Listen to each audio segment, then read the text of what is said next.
N. Translated by Bhikkhu Bodhi. Suttacentral.net and suttas.com. DN 30 Lakhana Sutta. The marks of a great man. Thus have I heard. Once the Lord Buddha was staying at Savatthi, in Jetavana, Anathapindika's park. The Lord said, "There are, monks, these 32 marks peculiar to a great man. That great man who possesses them, only have 2 careers. 1. If he lives the household life, he will become a ruler, a wheel-turning righteous monarch of the law, conqueror of the 4 quarters, who has established the security of his realm and is possessed of the 7 treasures. These are, the wheel treasure, the elephant treasure, the horse treasure, the jewel treasure, the woman treasure, the householder treasure, and the counselor treasure. He has more than 1,000 sons who are heroes, of heroic stature, conquerors of the hostile army. He dwells having conquered this sea giant land without stick or sword, by the law. 2. But if he goes forth from the household life into homelessness, renunciation and become a monk, he will become an Arahant, a fully enlightened Buddha, who has drawn back the veil from the world. Buddha, what are these 32 marks? 1. He has feet with level tread. 2. On the solace of his feet are wheels with 1,000 spokes, complete with felloe and hub.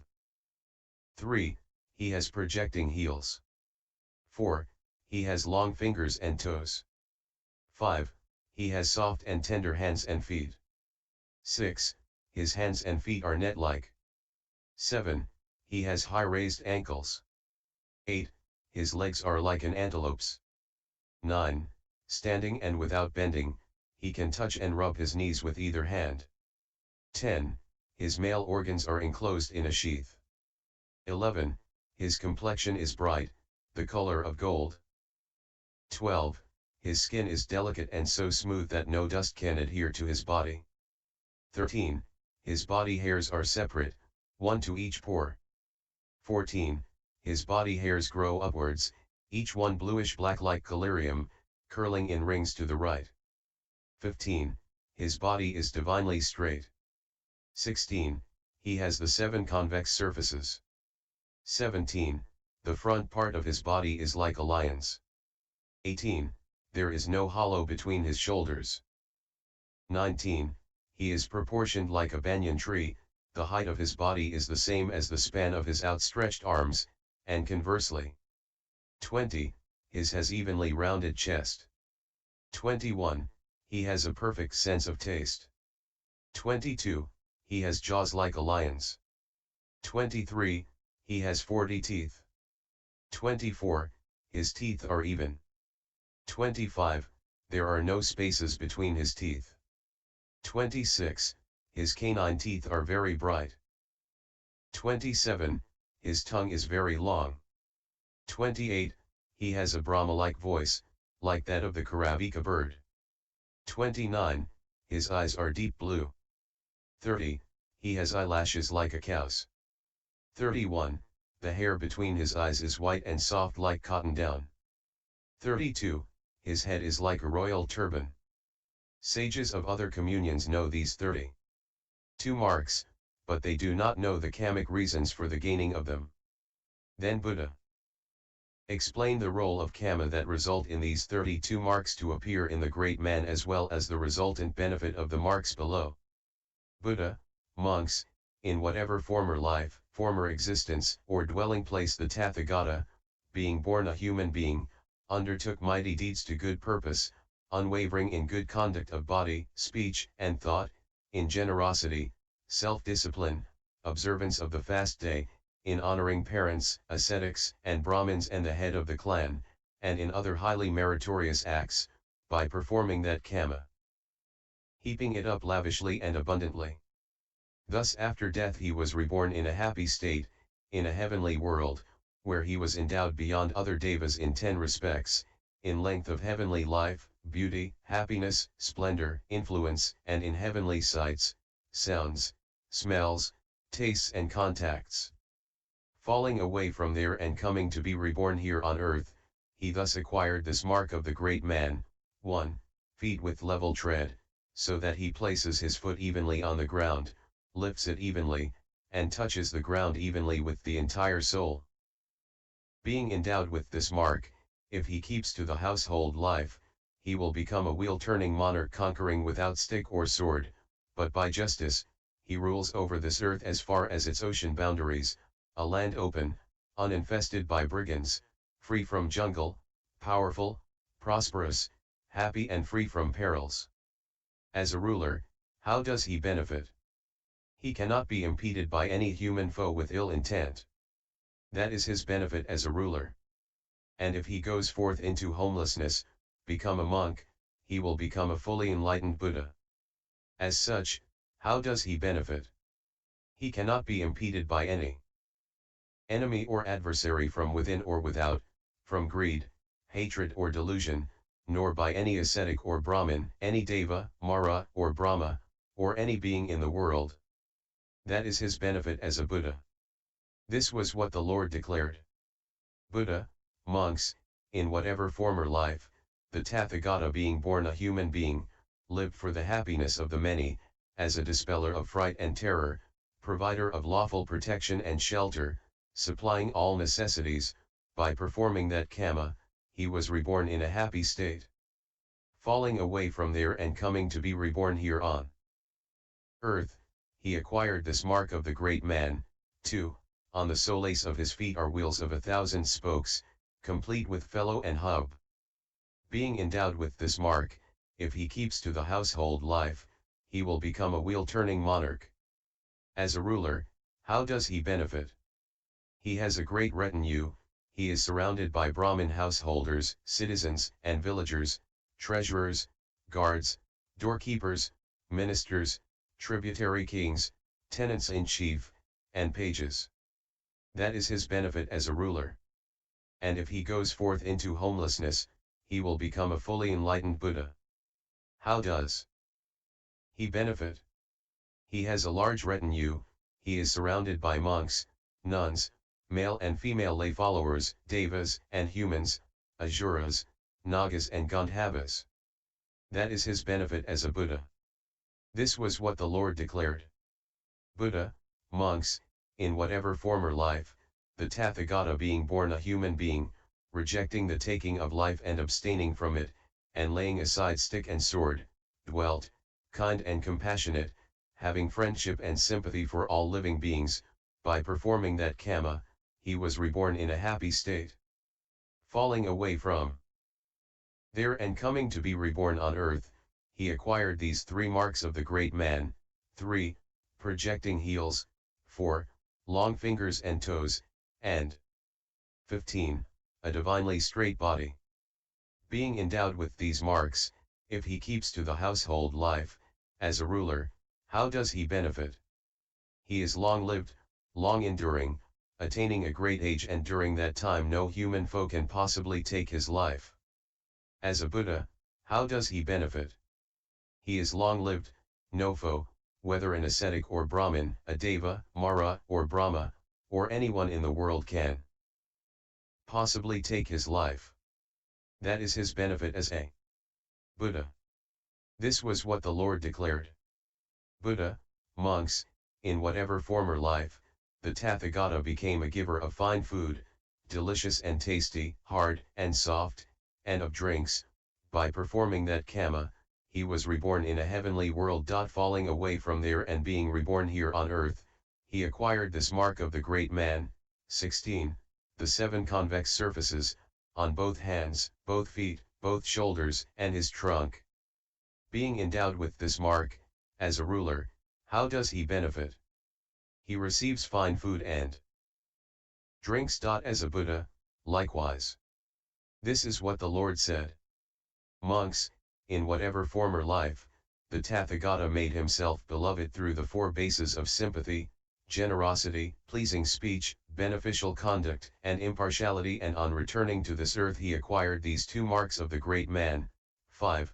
Soft and tender hands and feet, and 6. Net-like hands and feet. Being endowed with these 2 marks, as a ruler, how does he benefit?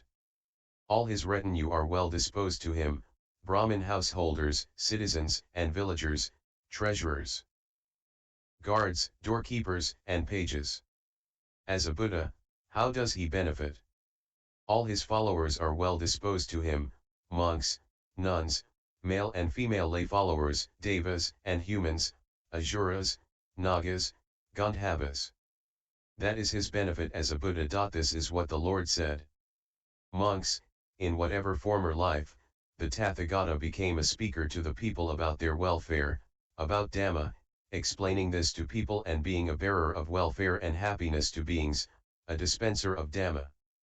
After death, on returning to this earth he acquired these two marks of the great man, 7, high raised ankles, and, 14, upward growing body hairs. Being endowed with these marks, as a ruler, how does he benefit?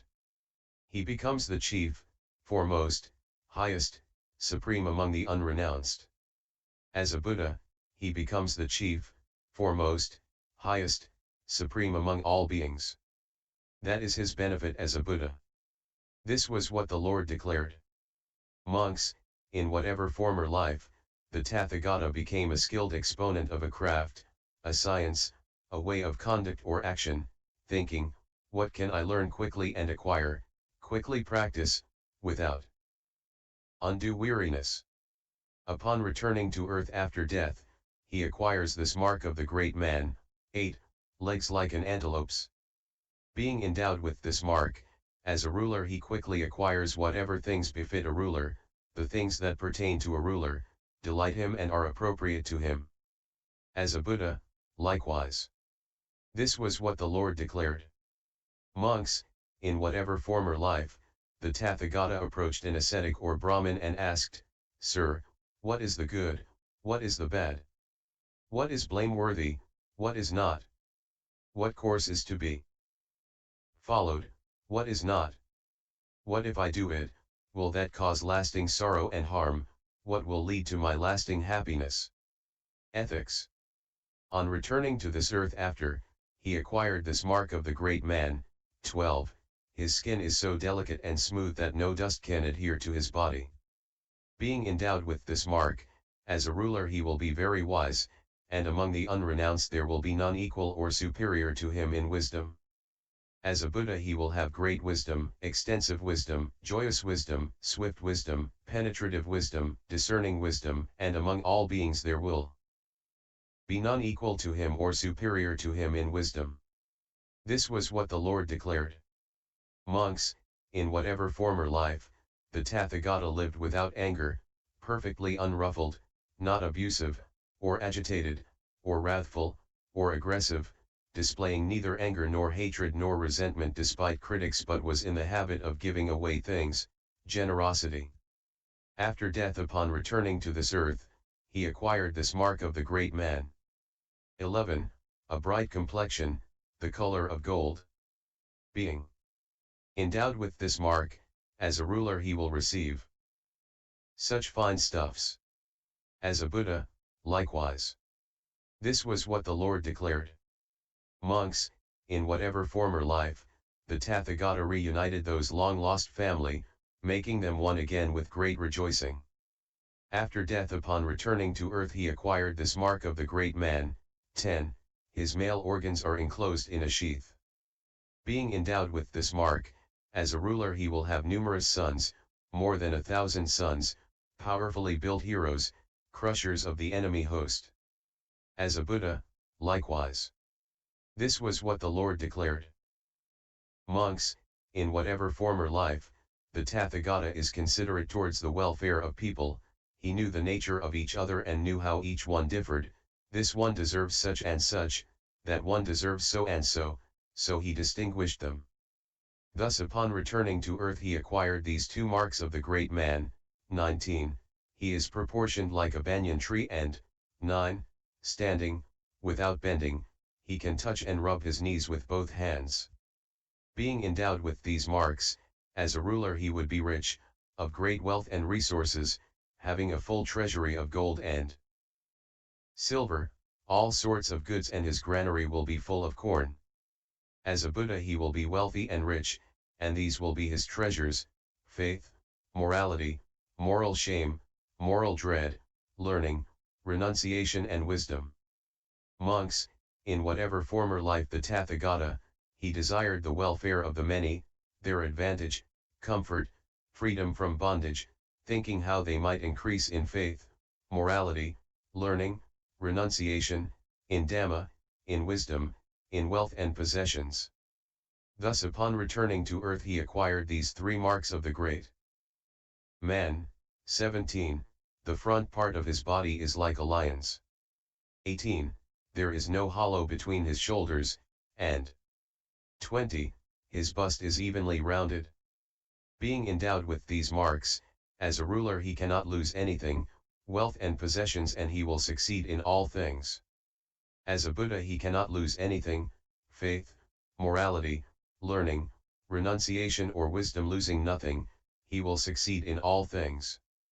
This was what the Lord declared. Monks, in whatever former life the Tathagata was one who avoided harming beings by hand, by stones, stick or sword. Thus upon returning to earth, he acquired this mark of the great man. 21. He has a perfect sense of taste. Whatever he touches with the tip of his tongue he tastes in his throat, and the taste is dispersed everywhere. Being endowed with this mark, as a ruler he will suffer little distress or sickness, his digestion will be good, being neither too cold nor too hot. As a Buddha likewise, he is also equable and tolerant of exertion. This was what the Lord declared. Monks, in whatever former life the Tathagata was accustomed to look at people not askance but directly, openly, and straightforwardly, and with a kindly glance. Upon returning to earth he acquired these two marks of the great man. 29. Deep blue eyes, and 30. Eyelashes like a cow's. Being endowed with these marks, as a ruler he will be looked upon with love by the common people, he will be popular and loved by all. As a Buddha, he will be popular with and loved by monks, nuns, male and female lay followers, devas and humans, asuras, nagas and gandharvas. This was what the Lord declared. Monks, in whatever former life the Tathagata, he became the foremost in skilled behavior, a leader in right action of body, speech, and thought, in generosity, virtuous conduct, observance of fasts, in honoring parents, ascetics, and Brahmins and the head of the clan, and in various other proper activities. Upon returning to earth he acquired this mark of the great man. 32. A head like a royal turban. Being endowed with this mark, as a ruler he will receive the loyalty of all. As a Buddha he will receive the loyalty of monks, nuns. This was what the Lord declared. Monks, is whatever former life the Tathagata, he rejected false speech, put away lies and became a truth speaker, reliable, consistent, not deceiving the world. Upon returning to earth he acquired these two marks of the great man. 13. His body hairs separate, one to each pore, and 31. The hair between his brows white and soft like cotton down. Being endowed with these marks, as a ruler he will be obeyed by all. As a Buddha he will be obeyed by monks, nuns. This was what the Lord declared. Monks, in whatever former life the Tathagata, he rejected slander, abstained from it. Thus he was a reconciler of those at variance and an encourager of those at one, rejoicing in peace, loving it, delighting in it, one who spoke up for peace. Upon returning to earth he acquired these two marks of the great man. 23. 40 teeth, and 25. No spaces between the teeth. Being endowed with these marks, as a ruler, his followers will not be divided among themselves and they stay united.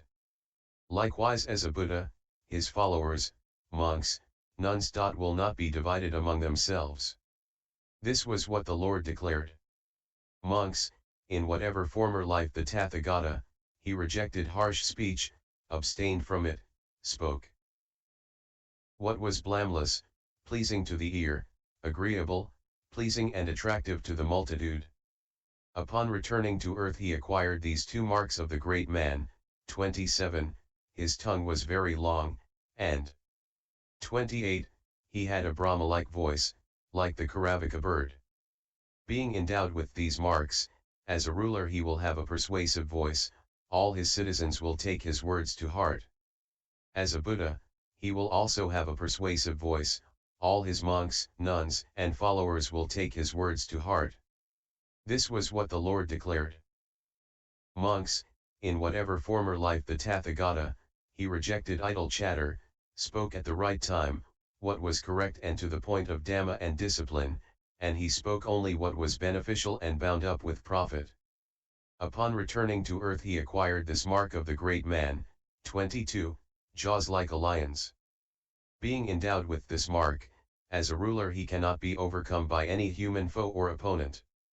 As a Buddha he cannot be overcome by any foe or hostile thing from within or without, by lust, hatred or delusion, by any ascetic or Brahmin, Deva, Mara, Brahma, or anything in the world.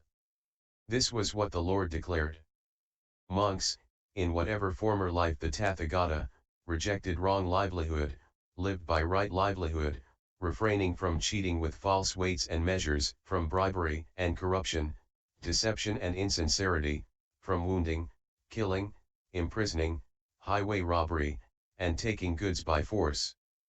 Upon returning to earth he acquired these two marks of the great man, 24, even teeth, and, 26, very bright canine teeth. Being endowed with these marks, if he keeps to the household life he will be a wheel-turning monarch. As a ruler, his followers will be pure. But if he goes forth from the household life into homelessness, monkshood, as a Buddha, his followers will be pure. This was what the Lord declared. In summary, the sutta was given by Buddha to his monks. The Buddha told them the outcomes of a great man with the 32 marks. The great man has two futures, either a successful ruler if he remains as king or he will be a fully enlightened Buddha if he goes forth and renunciation. Then Buddha named the 32 marks of a great man one by one and how one accumulates them through corresponding karmic qualities as well as the benefits of having which mark. By WHH. References.